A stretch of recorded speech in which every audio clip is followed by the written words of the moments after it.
Hi everyone, thank you so much for joining us today. Today's webinar will be about drawing with perspective and camera angles in Clip Studio Paint presented by Miyuli.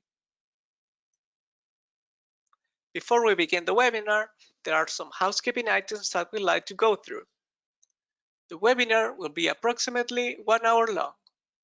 All attendees will be muted. Question and answer session will be during the last 15 minutes of the webinar. Attendees can ask questions in the GoToWebinar question box right away. Due to time constraints, not all questions will be answered. The webinar will be recorded. The recording will be shared on social media and will be sent via email to all registrants and attendees. The panelists for this webinar are Mario Quiñones, myself, Joanna Brower, and Miyuli. For those of you who are joining us for the very first time and have never heard about Clip Studio Paint, Clip Studio Paint is your all-in-one solution for stunning, ready-to-publish illustrations, comics, manga, and animations. Learn more at clipstudio.net/n and graphicly.com. And with that, we'll pass the reins of the webinar to Miyuli and her presentation, Drawing with Perspective and Camera Angles in Clip Studio Paint. Thank you so much. Thank you so much for having me. I hope everyone can hear me all right. So I'll quickly introduce myself. My name is Miyuli. I am a comic artist and writer, and I also do freelance illustration. Let me just quickly share my screen. Here we are. I also like to study drawing principles like anatomy, drapery, and perspective. I have a book published in several languages, so if you want to look it up, it's Miyuli's Art Tips. And I studied animation back in film school, and that's basically where I realized how important perspective is actually for drawing, especially if you want to draw movement. So before this realization, I kind of tried to ignore perspective as much as I could. Even though I was always drawing comics, I tried to just, do without many backgrounds.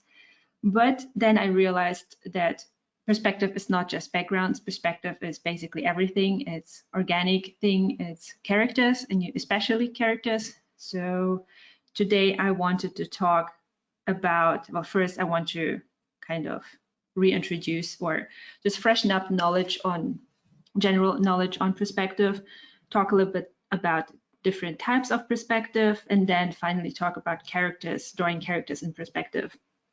I'll try to focus more on why you do things instead of exactly how you do things, but I will talk a lot about how to use Clip Studio Paint for all your needs in perspective, basically. So this is for people like me who tried to kind of run away from perspective, but are here with me trying to cope with it. And I hope I can, make it a bit easier for you. So first, why perspective? Why do we need perspective? Perspective is very good for understanding different angles and to anticipate and imagine your drawings and make, better guesses. Whenever you draw something from imagination, or even if you use reference, it is very useful to understand what you're actually seeing. The more you study perspective, the more you will sharpen your intuition, and it will get easier. Like each time you do a study or an illustration or a drawing, it will get easier, I promise. Perspective is very good for creating depth, and even or especially for organic shapes like grids or guidelines can really build a sense of perspective and structure and give everything the depth it deserves. So I will just quickly show you what Clip Studio can offer us in terms of tools for perspective drawings. I will just create a new canvas. I usually go for a resolution of 300 dpi and 4000 to 4000 pixels. And we have basically two ways to create so-called perspective rulers. We can either go to the tool menu over here and then pick perspective and then, do the thing. I will probably talk about it a little bit later because I first want to concentrate on doing it the other way. If we go to layer, ruler frame, and then create perspective ruler, we have a choice of 3 perspectives, 1, 2, and 3-point perspective. I will go through each one and kind of explain a little bit about the basics and how and where to use them. So if we create a perspective ruler, we have, if we use the operation tool, we can modify what we see. We have the horizon over here, oops, like that. I'm not really hitting it, but yeah, this is the horizon. This is our eye level. This is where the camera is. This is kind of, if we walk up to our object, this is kind of where our eyes would meet the object. Everything below that is the ground plane, and everything above is, everything else. We have the lines that are parallel. They usually go to a vanishing point. It's kind of the thing about perspective. And as you can see here, with this perspective ruler, we have the option that all the lines that we do, they just snap to this ruler that we set up, even though we are not even using the line tool. I just, I can pretty much modify my line work as I go, which is pretty cool. If you don't want, if you want to draw freely again, you can either just turn off the layer, and then, you can just draw freely again. Or what I like to do better is to keep the layer as it is, and then go here above in this toolbar and just turn off the snap to special ruler, and then you can again draw freely, even though you still see your perspective ruler. A little bit more about how to adjust your ruler. If you use the operation tool, there's this big circle in between where you can move the horizon line. There are these filled-in circles on the side where you can tilt the horizon line. If you hold Shift while tilting, it will snap to this, to this degree, and you can have it perfectly perpendicular or perfectly horizontal. You can also move around the perspective lines with this circle, and with the filled-in circle, you can move around the vanishing point. You can move the vanishing point around. And if you click on this diamond shape, everything of this line becomes green. That's the color. And you basically disable this function. So even if I want to snap to this ruler, it just only lets me snap to the perpendicular lines, but not to the vanishing point anymore. If I turn it back on again with the operation tool, I can snap back to it. So these are the basics. Let's just quickly talk about when we want to use one-point perspective. So one-point perspective is especially good for if we have one plane, one surface of an object that is facing us, like this. We don't really see much, because it's going this way. So if something is really facing us, a one-point perspective is perfect. It is also creating these lines, whatever we are drawing. We have lines that are kind of like arrows that are pointing towards the focal point, if the focal point is in the middle.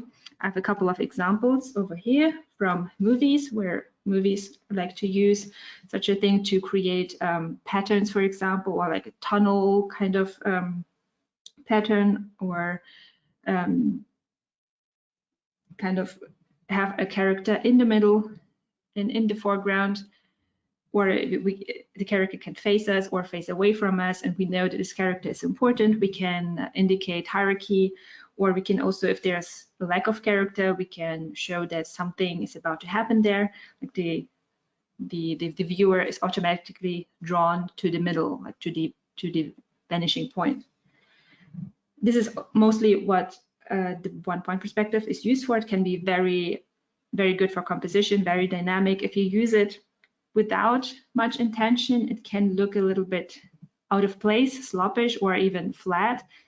But with comics, for example, we can use it if we don't want to go to two-point perspective too much, but I won't talk about it too much here because it's mostly like a comic thing. If we, if we go a bit further away from the center, we can, we don't have to have the object completely facing us.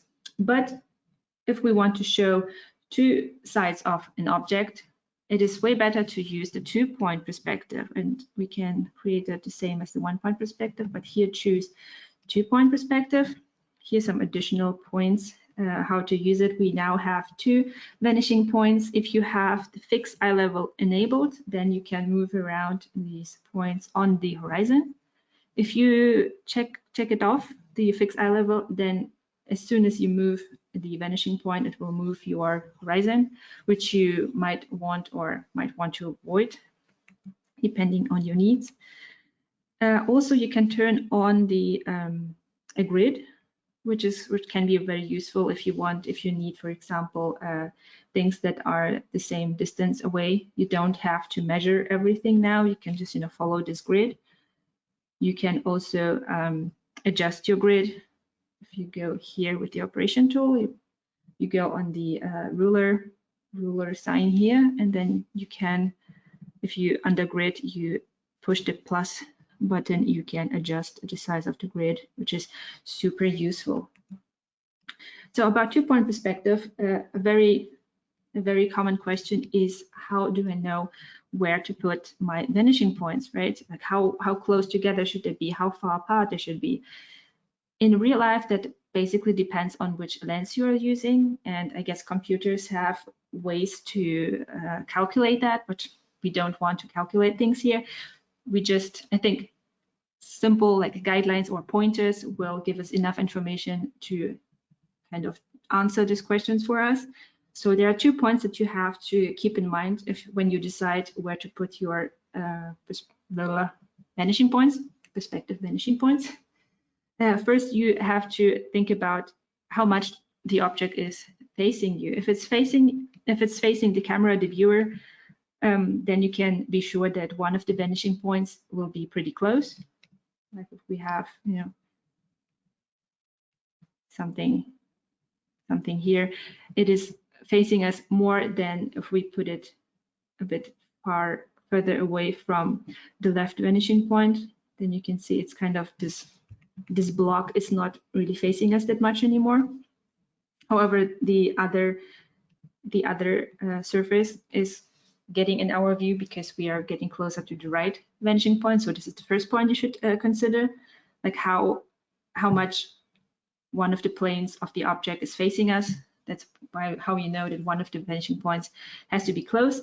The other thing that you want to consider with the distance of the vanishing points is if you have two vanishing points that are pretty close to each other. Let me just draw a cube here. Oops, to show you how this would look when they are really close together. And then let's draw kind of the same cube with the vanishing points a bit further apart and see how that changes the whole image. It will look something like if we keep, the same height, but the edges here, they become a little bit more like horizontal. So if you compare this to this, I mean, it's pretty subtle. I could have gone a little bit, closer with the vanishing points in the first drawing, but basically, the closer the vanishing points are to each other, the more distortion there will be. So if you want a lot of distortion, then go for closer vanishing points. If you want less distortion, go for vanishing points that are further apart. I have a little bit to illustrate this concept here. If we have the vanishing points that are close together in photography terms, I think we would probably refer to the lens as wide angle lens, because we have the object pretty close to us. It is very distorted. I tried to kind of illustrate it here.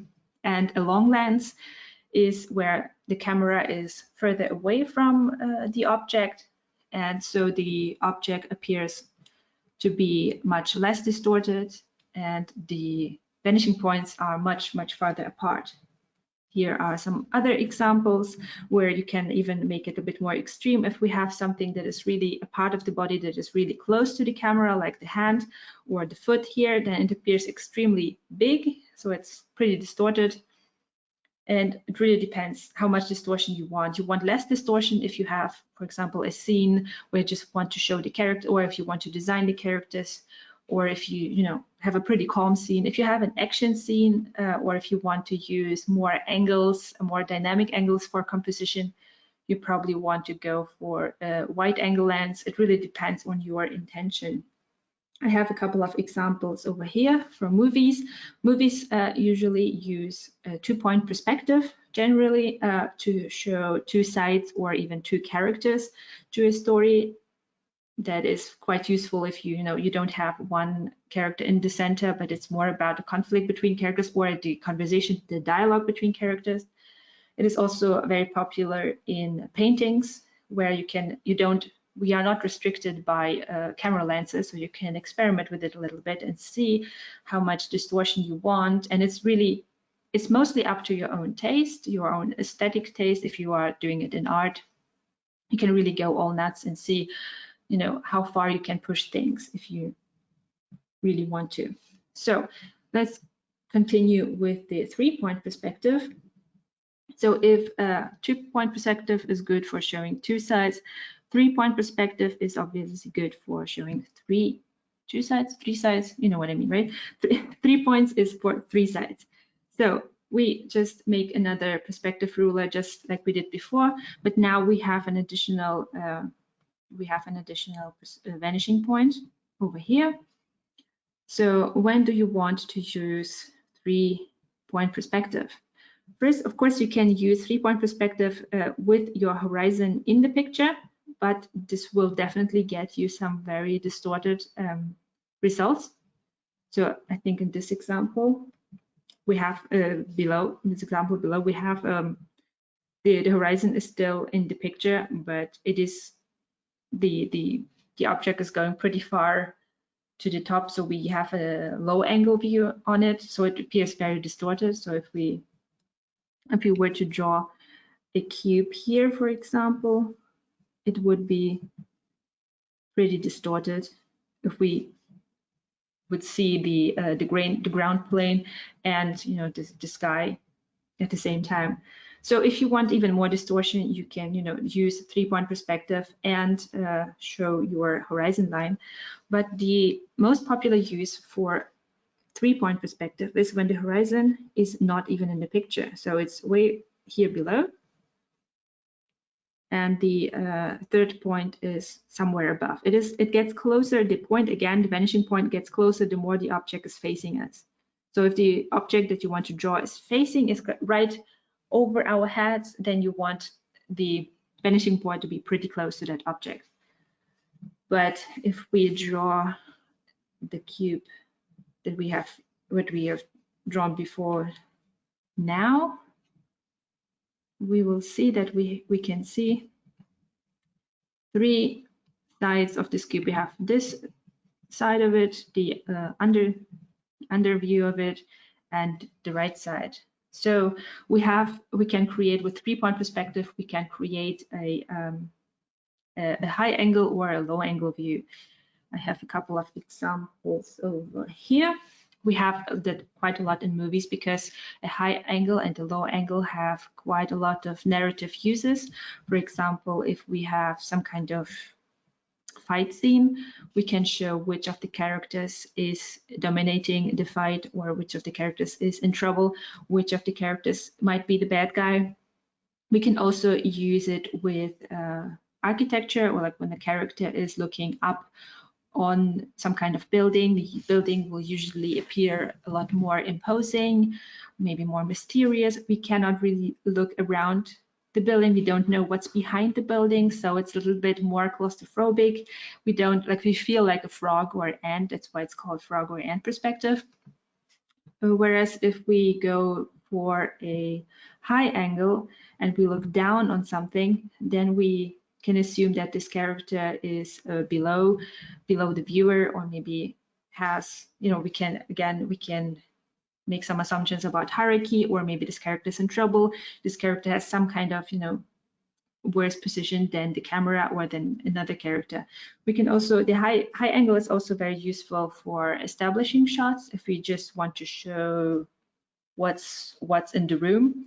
You have to be a bit careful with this because it often looks like a security camera. So the camera is not really participating with the characters. It's just looking above. It's not really like the viewer or the reader might not be in this scene, but it's good to show how the scene looks like, and to take a little bit of mystery out of it, because we kind of know where the corners of the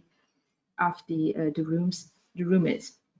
If we want to show even more of the room, if you want to have like the maximum field of view, like the maximum, we want to see the maximum amount of things in the room, we would add another vanishing point. So we have like 4-point perspective, which is also called the fisheye perspective, because as soon as we have 4 points, the perspective lines start to kind of curve like this. And we want to use it if we want to achieve some kind of peephole effect, or if we just want to show more of the environment.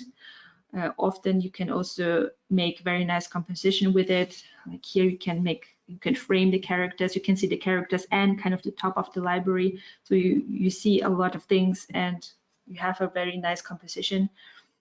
Or as I said, like the peephole effect, if you really want that, it really depends on if it fits into your drawing or the scene that you are depicting. I've also tried to use it in my own illustration. This one, I can show you a little bit of the grids that I've used. The problem is we don't, Clip Studio Paint does not have it as a special ruler, the fisheye, but we have the option in assets. There are a couple of rulers.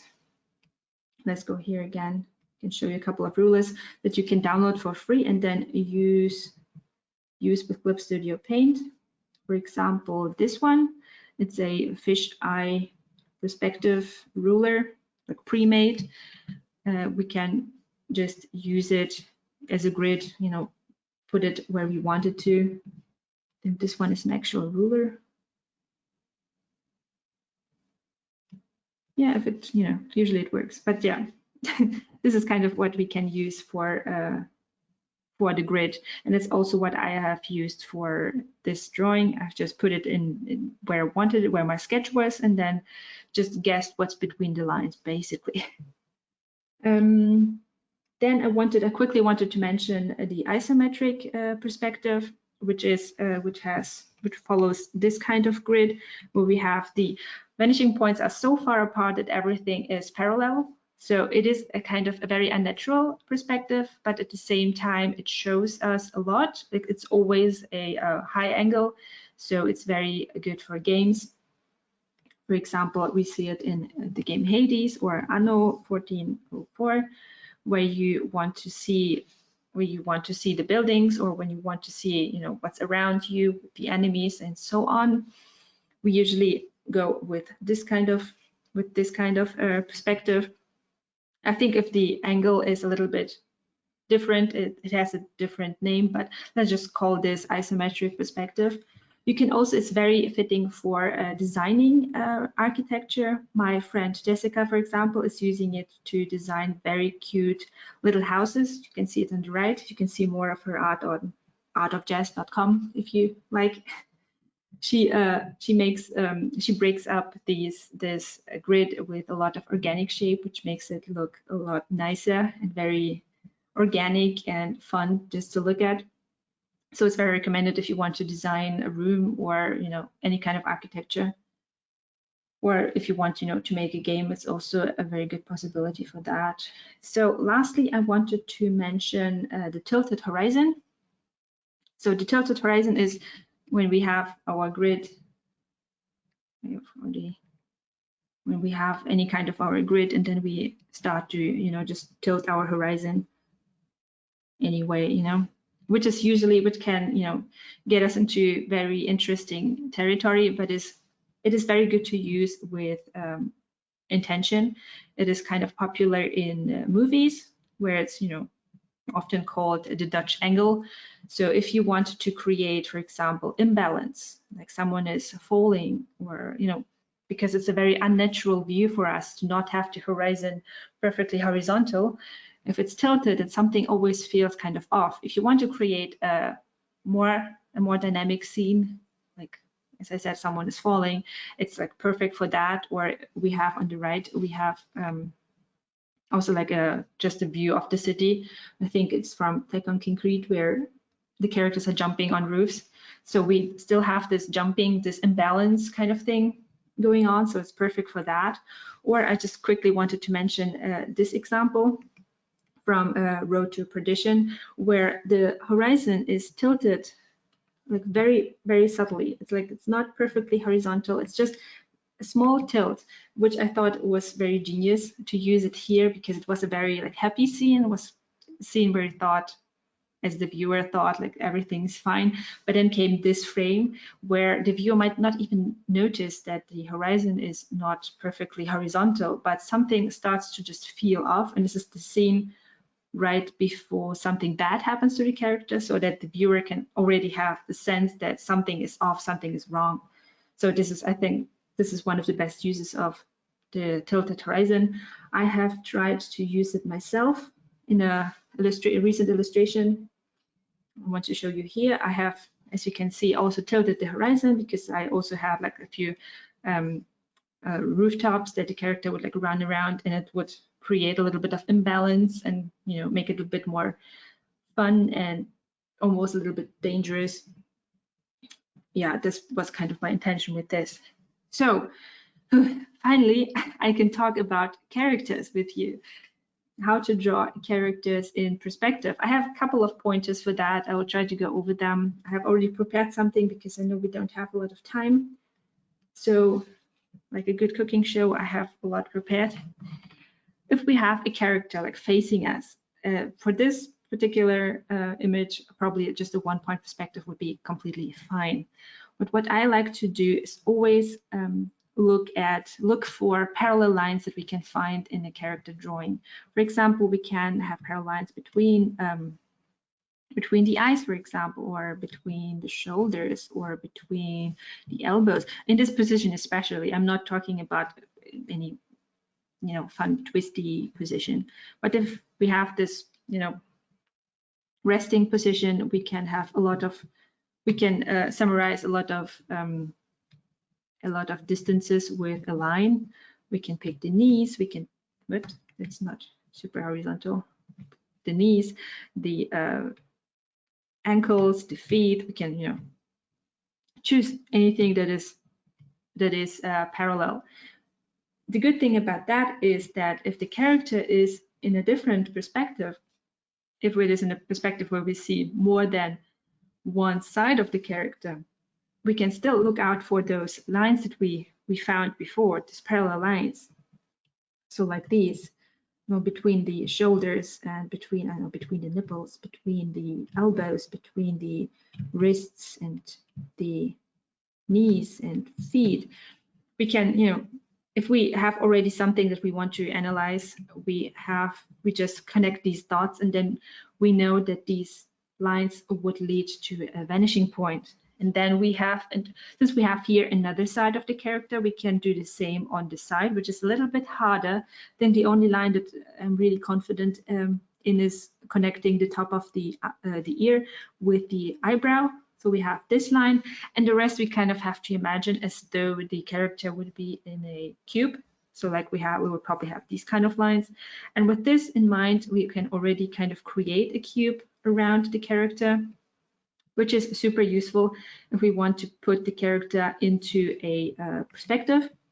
And basically with this method, where you always have these parallel lines and connect things in this manner, you can always kind of estimate or see where the perspective could be. Is a little bit of a better drawing for that. Here on this side, I was going for more of a like a isometric view where, you know, there's not too much going on. This is a good if you just want to draw, you know, like very quick high angle view. You know, no one is really tracing the vanishing points, but if you want to be more exact, like this drawing is a little bit more natural because there are actual vanishing points that go somewhere like that. Usually if I draw a character from scratch, I keep those lines in mind and I just start with those lines. You know, if I have, just really quickly, if I have like a head and I have these lines in mind, always, you know, keep the lines in mind, and even of like the shoulders. This is also how you know like where you will find, for example, the other arm. If you draw the character from like a high angle view, where's the other elbow, for example, and then if you just follow the vanishing point, then you know it's got to be here somewhere, right? Kind of like that. It goes like this. So if you have kind of mastered that, you can really draw characters in from any kind of angle. If you know, you keep those relationships in mind, you keep those parallel lines in mind. You can even, if characters are, you know, facing each other or facing away from each other, it's also good to practice their relationships, like, so that if they are the same size, that they line up. It's a very good practice. I really recommend it.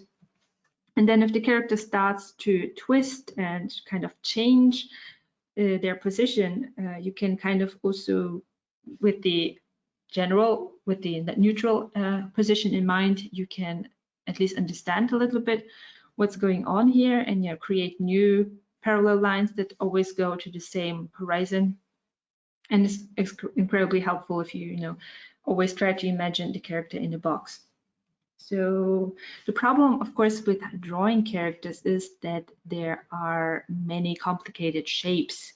Like the character is not, as soon as we try to draw the character from a different angle, our brain doesn't really know how to deal with that. So it kind of tries to explain us the whole process with shapes that we do know.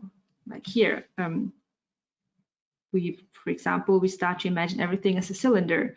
So things tend to look a little bit more stiff and kind of unnatural. And this is often what people struggle with. This is what I struggled with in the beginning, especially before I knew that the human body is it has a lot of balance going on. So we have a lot of, you know, things that are not perfectly horizontal or perpendicular. And we really have to pay attention to, you know, these things, how they look from another angle. Is really, there's no one way to just, you know, draw a cylinder and then, you know, you'll be fine, unless it's kind of, you have a cylindric style. But if you want to go the more realistic, you want to go, the more complicated the shapes are going to be.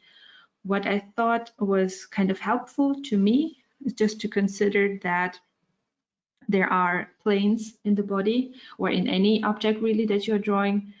There are planes that are facing down, and there are planes that are facing up. So we have planes that are facing down are, for example, behind the head, or behind the chin, or, you know, the eyebrow, a little bit of the back, like the buttocks, a little bit of the knee maybe. And then we have planes that are going, you know, facing up. For example, the top of the head, the nose, a little bit of the chest, a little bit of, you know, the back of the calf. And what this kind of helps with is when you think about how the proportions change when the whole character, when we look up or down on the character, and you can consider these planes. And the basic rules are that if we look from above on the character, that the planes that are facing up will be a bit bigger than, you know, in the normal view. They will be bigger and, you know, or, you know, wider, especially if you compare them to the planes that are facing down. That here we have this kind of distance, and here the distance becomes very small. So you can already kind of guess that the relationships are going to change in, you know, in the way that planes that are facing up will be a bit more prominent than, the other way around. Because if we look from below on the character, we have the planes that are facing down. Those become much wider now and bigger, especially if you compare them now with the planes that are facing up. So this is kind of, if you study actual like 3D models for photographs, you should pay attention to how the proportions change, because there's not like a perfect rule. I think in this degree angle, you have to use like 3/4 of this and that. This is kind of really hard to lay down as a rule, so you just have to pay attention how generally the relationship and the relationships between the parts differ. And this is, I think, with these kind of pointers, you should be fine. So of course, if we talk about drawing characters in perspective, we have to draw about the dreaded foreshortening. I have just, quickly tried to draw an arm with foreshortening. What foreshortening basically means is that things get shorter, right? So to illustrate that, to just understand that, it is all right to use very basic forms like a cylinder, just to understand what's going on. Of course, the more realistic you want to go, the more you have to see how the shapes are actually not super cylindrical, because they overlap quite a lot, and you get a lot more realism from looking at how things overlap here. Yeah, it is very hard. So of course, another thing about proportions is if we consider how close things are to us. For example, if in this image, in the image above, the hand is very close to the viewer, or you get the sense that something is very close to us. Wherein here, the hand is very proportionate. The hand is probably just the right size for in comparison to the head. Whereas here the hand is way bigger than the head. And I don't think, for drawing at least, there's no really a rule how big something has to be or how small something has to be. It's just basically how far you can push things that they still look all right. If you want some help with that, I really recommend trying out Clip Studio Paint's 3D features. I just discovered them not so long ago, but I will try to show you some of the things that I like. For example, if we have this kind of pose here, right? And let's have this character, like the head and the hand is closer to us, right? This is probably what would be the closest to us. If we go to this panel, and it's off screen, something like this appears, and we have a thing called manga perspective here.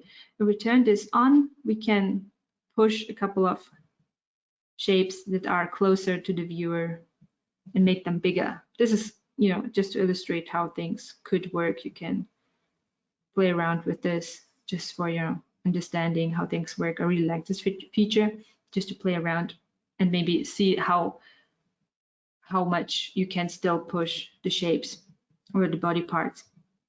Just a little side note here. I will talk a little bit more about 3D in a second, but I wanted to mention this thing.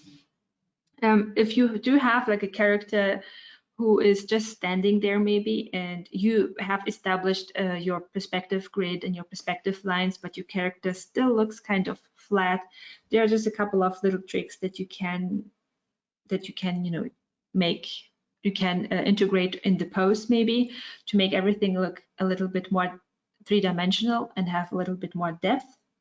And these are the things that I wanted to mention. For example, asymmetry already looks a bit more dynamic than symmetry and less flat than symmetry. Then we have, of course, foreshortening. Whenever things get shorter, we already get a sense of some perspective going on, especially compared to the original just frontal view. Another thing that is very useful to show perspective is the size difference. For example, if we have two things that are the same size, for example, here in this case, their hands, we have one hand is much much bigger than another one, then our brain automatically translates it into one thing is closer to us than the other thing. And this can be, this can be used to create more depth. This is quite useful and often underestimated.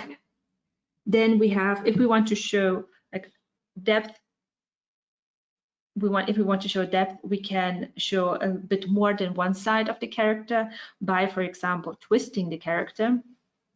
As you can see here, by twisting the character, for example, in this illustration, we can see a little bit of the back of the character, and some other sides that we couldn't really see here. That already makes the character look a bit more three-dimensional, gives us the illusion. And the last two things that I wanted to mention is that the more forms overlap, the more, again, our brain starts to translate it into the overlapping form is actually like in front of the other form. So if we have overlaps, that also creates a sense of depth. And the last very, very useful thing is surface lines. We should always consider surface lines. What I mean by that is, especially when the character is wearing clothing, we have a lot of possibilities to include surface lines like these. Like it's good to just for ourselves to understand how the form is behaving, but it's also just good to understand, to give the viewer an understanding of how the form is in like a three-dimensional space. And really, if the character is wearing any kind of clothing, don't waste the opportunity to show the perspective, the three-dimensionality of the character. Just use every opportunity to show how to show the viewer how the forms are behaving. Just another general tip for that is everything above the horizon, usually, unless it's like twisting, will have surface lines that are going a little bit like that, and everything below it will go like this. We have here one leg that is kind of facing us, so it doesn't apply here, but like generally with forms, we have the forms that are, if it's like a cylinder, then the surface lines would go in this direction, and if it's above or below, it would go like this. It's very good to consider, and something that we easily forget, or at least I do, so I hope I'm not the only one. And all right, there's one more thing I really wanted to mention in regards to 3D and putting characters into your drawing.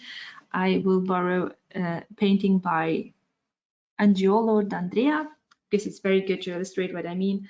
I'm also, as I said, I'm quite new to using 3D in Clip Studio, so I hope this will work as as I intend. If we, for example, we have already drawn an environment, or we have a photograph, anything like that, and we want to put a character into a photograph or a painting or anything, really, what I recommend doing now, I mean, of course, before you had to kind of measure it and to see like, okay, if this character is standing here, like how, if I want a standing character, then I guess I would be here. What if I want a character here, then I have to find the vanishing point, and then I have to kind of do this, and then one character standing here. This can of course work, but I found what kind of illustrates this whole thing, or like makes me at least understand it a lot better, is when we use 3D models for this, which Clip Studio Paint already has here integrated. We can of course just try to kind of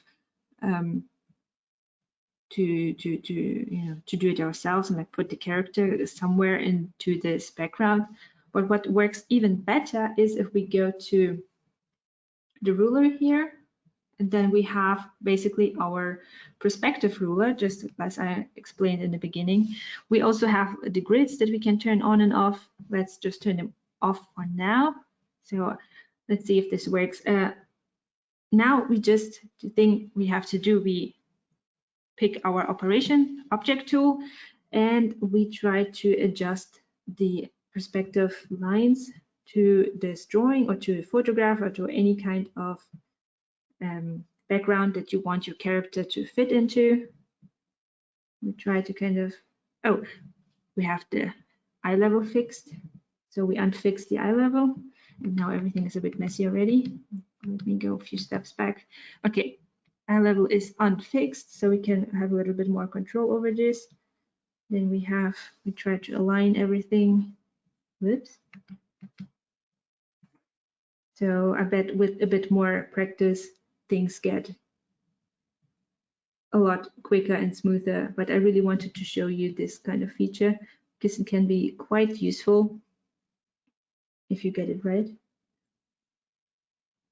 Now something like this. We have something like this. We can make the character a little bit smaller. And then basically what we can do now is we can move the character around on this plane. If we have established the perspective more or less correctly, then you can just, move around this 3D model. You can, rotate this 3D model, put it anywhere you want, maybe even, move it around, and then you can, simply move it around on this platform, on this perspective, and then you have a character that's back there. You know how to draw character back there, and then here, and then you don't have to measure anything. You can just put this thing anywhere on this plane, and you can based off on that use it basically as a sketch and draw whatever you want. I bet there are more uses you can use for that, but this is one example. I've also used it in one of my illustrations just for me to understand how the character would look in this kind of unfamiliar perspective. So I can really recommend using all the tools that Clip Studio Paint has to offer. And yeah, these were the tools that I'm most familiar with. So I hope this helped. I am 47-minute mark. I hope it was enough. If you have any questions, I think we are ready to get them answered, hopefully. Yes, we have of course a lot of questions, and a lot of them we probably won't be able to answer, but let's start with some of them. So you showed the grid for the perspective. Do you think it's better to use a grid or learn how to imagine these kinds of perspective, just from your personal experience? Well, I don't think one is better than the other. I think both have to be done. It's grids, of course. I'm using grids mostly for practice, to kind of hone my instincts, to get familiar with perspective, because I know that if I sketch from imagination, that before I was, I couldn't really even guess where the vanishing points would be. Things would look kind of like that.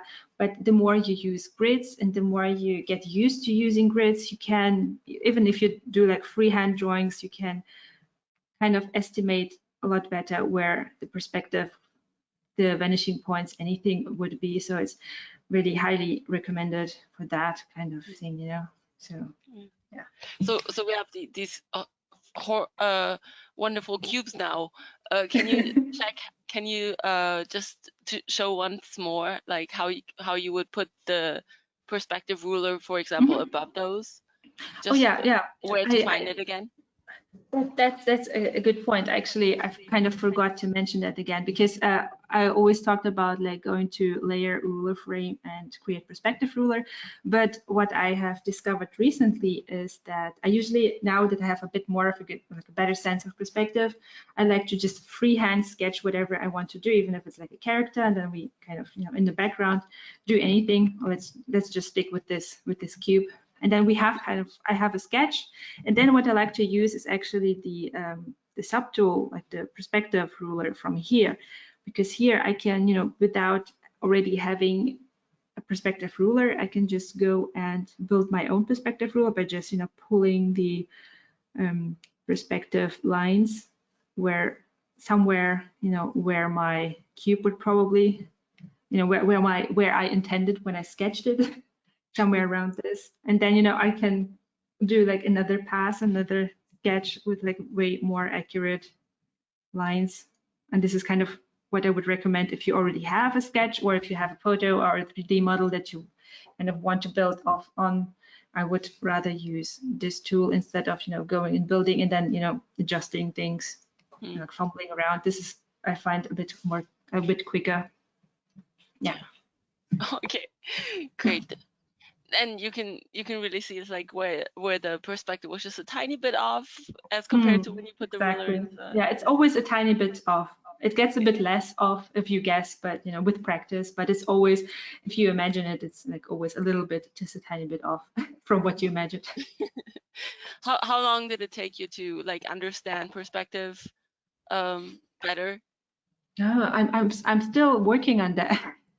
So I'm not sure if it's like a process that ever ends. It's good to always study it. And I think what really kicked off my understanding was when I did like a life drawing, when I started to understand like the relationships between different body parts and how they make these parallel lines that go to a vanishing point. And we had in our life drawing sessions in film school, we had the models stand on like a plate, like a wooden plate, and sometimes even they were asked to hold the plate above their heads. And that's kind of when it started to click, that I could, I could see the planes, and then it got a lot easier to put the character or like the model into a cube. And from then on, I started to understand how cubes work. And that was, I think, by now it's 8 years ago. So I've been learning perspective for 8 years, and I'm still not perfect at it, and I'm still learning a lot. So yeah, it's an ongoing process. Something people struggle with a lot in perspective is round objects, like circular objects. Do you have any tips on that? Well, the cool thing about using Clip Studio for round things is that if you have a perspective ruler enabled, then the shapes, the spheres that you are making, they will just snap to the perspective ruler. So that's basically what I'm also using because it can be quite difficult. And there are ways to understand it better. I thought it would be like circles and curves are a whole chapter in themselves. But I would just recommend using the tools that Clip Studio has to offer with helping this, or even having like 3D things for curved things, because it can be really annoying to do. But using this tool is already very, very helpful. Yeah. Okay. That's my solution. For example, we have the cube, Mm-hmm. and now you have to draw something that's not facing the Mm-hmm. perspective from the same angle. Mm-hmm. How would you go about that? Yes, well, we have the names of perspective, like the 2-point perspective doesn't necessarily mean there have to be 2 points. It just means that if we have parallel lines, they follow these 2 points. But if we rotate our cube, or if we if we have something that is not parallel to the object that we've already drawn, like if we want to draw something that's kind of going like that, it's like not parallel to, like maybe it's kind of let's say it's going like that, then we will need another vanishing point. So you need as many vanishing points basically as you have things that are not parallel. So it can make things a lot more like messy with the perspective grid. So we usually try to keep things parallel just to avoid confusion. But if you do have things that rotate, or if we do have things that are simply not parallel, just to make things a bit less static, we can just put another, if we use this tool, for example, the perspective ruler tool, and pick add vanishing point, we can just add another vanishing point like here, like that. And then if we follow this vanishing point, we can draw another object that is on the same horizon, like it's on the same plane, but it's not parallel to this cube anymore. So I usually use it a lot for if I have like a stack of books, but I don't really want the books to be like perfectly like parallel, because it looks very stiff. So I create another vanishing point for anything that is not parallel to the first object, basically. So you can, it's called 2-point perspective, but it can be like 1,000 points as long as the points are on the same horizon. Okay. Let me see. There are a lot of questions regarding putting the horizon line in a scene. how do you choose this, for example, for comics or for an illustration? Well, it depends on really what we want to draw and the subject and the whole scene. Because I talked about if we can put the horizon line away from our canvas, really. If we want to have like a high angle or a low angle, we put it like off the canvas. If we want to stay in the canvas, it will be a bit more like a more natural view. And if we want like the most, like if we want the viewer or the reader to have the sense that they are participating in what's going on the scene, it's like they're standing next to the character, then you want to have the character and the horizon on the same, like the eyes of the character and the eyes of the horizon, basically on the same line, so that the reader kind of has the feeling that they're standing next to the character, looking them in the eye. And if we want, for example, the character to be towering a little bit over the viewer, we can put the eyes of the character a bit above the horizon. And it, for example, can be like a scary character, and if it's like above, then we are a bit more intimidated. Or it can be also below. We can put like the horizon light above the character so that the character is below the viewer, and then it's usually like a child perspective, like not we are looking down on a child, or the character is maybe beneath us, or it has a lot of narrative. It's usually a narrative decision where you put the horizon. There's not like a fixed rule where the horizon has to be. So it's just you have to think of what you want to draw and how you want to convey that in the scene. Yeah. Since you're also drawing comics, do you pay attention to how many different perspectives you have, for example, on a page or like in a series of panels? Well, yes. I mean, it can get very confusing if you have a perspective grid for every panel and there's like 6 panels on one page. You can of course like reuse the same perspective or even the same background and keep to the same perspective, or sometimes you can just guess something like that. It is also, I think, from films, that perspective changes can also have like a psychological effect on the viewer. So if you change the perspective too much, it can be very confusing. So if you want to do subtle changes like tilting the horizon, it can have a really subtle effect. So of course I think now I think in every panel I think about the horizon, where the horizon is.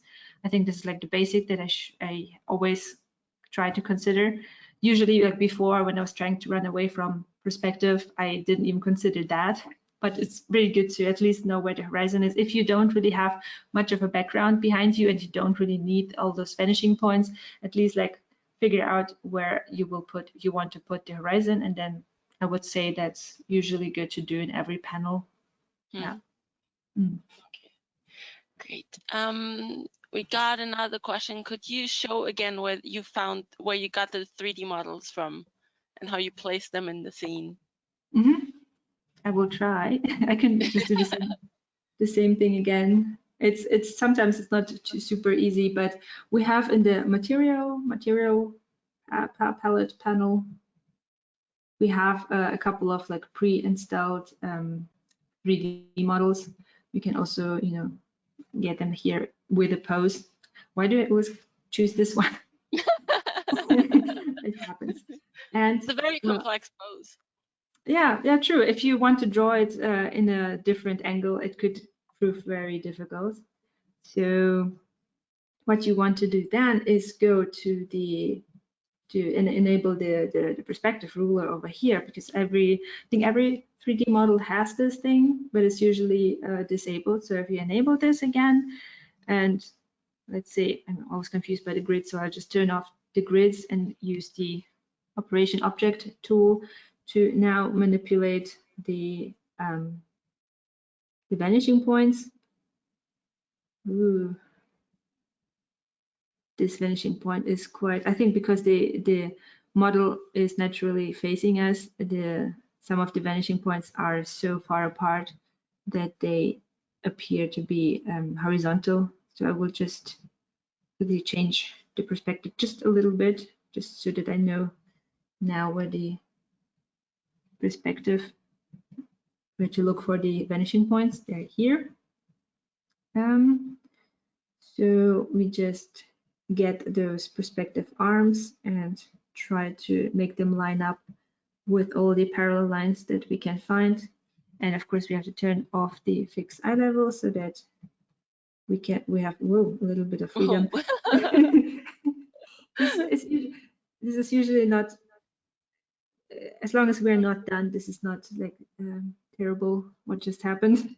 It fixes itself once we lay down the other side. Yeah. Let's see how this works. No, it doesn't work. Well, you know, sometimes it just doesn't work. Yeah. But let's say this is kind of close enough. I think it's because the horizon is tilted. That's why this is always kind of, wait, where's the,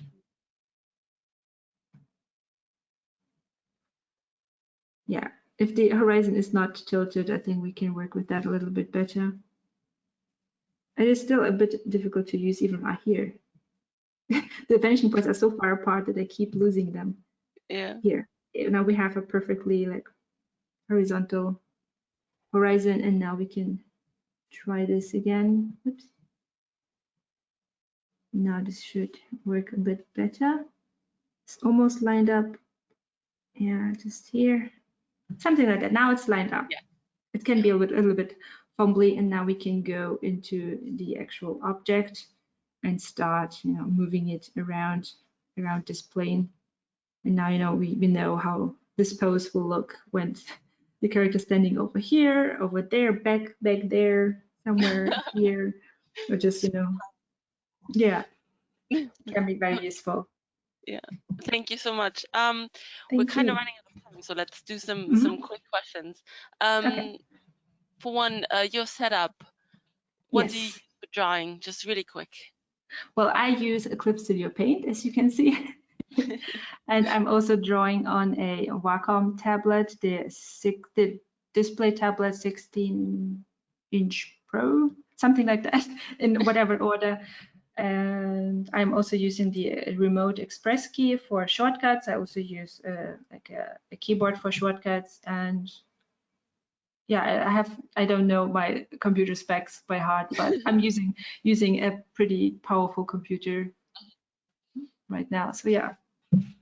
Okay, very good. And then you have a couple of books where people can learn more about perspective and character drawing and all of these kinds of things. Where can people get those?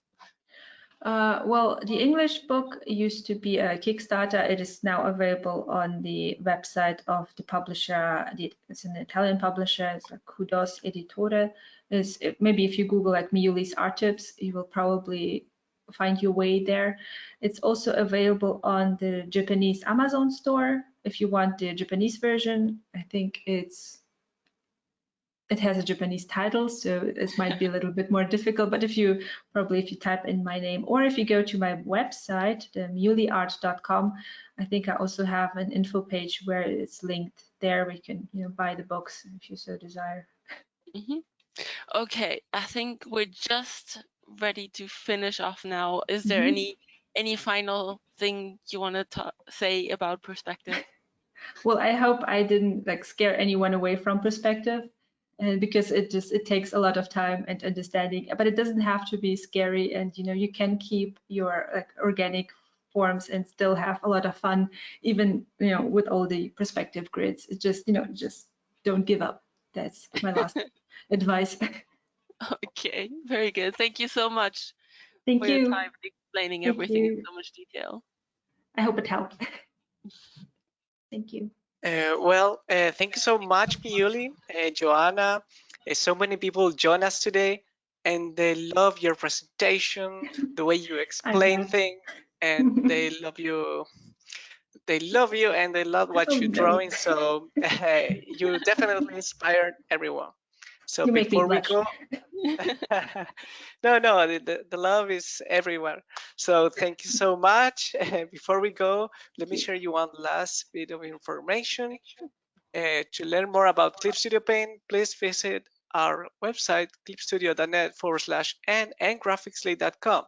And remember that this webinar is being recorded and will be uploaded to our Clip Studio Paint channel and also Graphicslay. And for more information about Miyuli, follow her on her social media, Instagram, Miyuli Art, and Twitter, Miyuli Art as well. And also, if you want to join her on her Patreon, join us as Miyuli. So thanks again, Miyuli. Thank you so much for having me. Thank you so much for stopping by this webinar, everyone. Thank you. And thank you so much, Joanna. There was a ton of questions, so thank you so much. So many questions. And we really appreciate all of you who are still with us and share today's event on your Instagram stories. Also, we hope to see you again on our coming events. So stay tuned with us and we'll see you soon. Bye-bye. Bye-bye. Bye.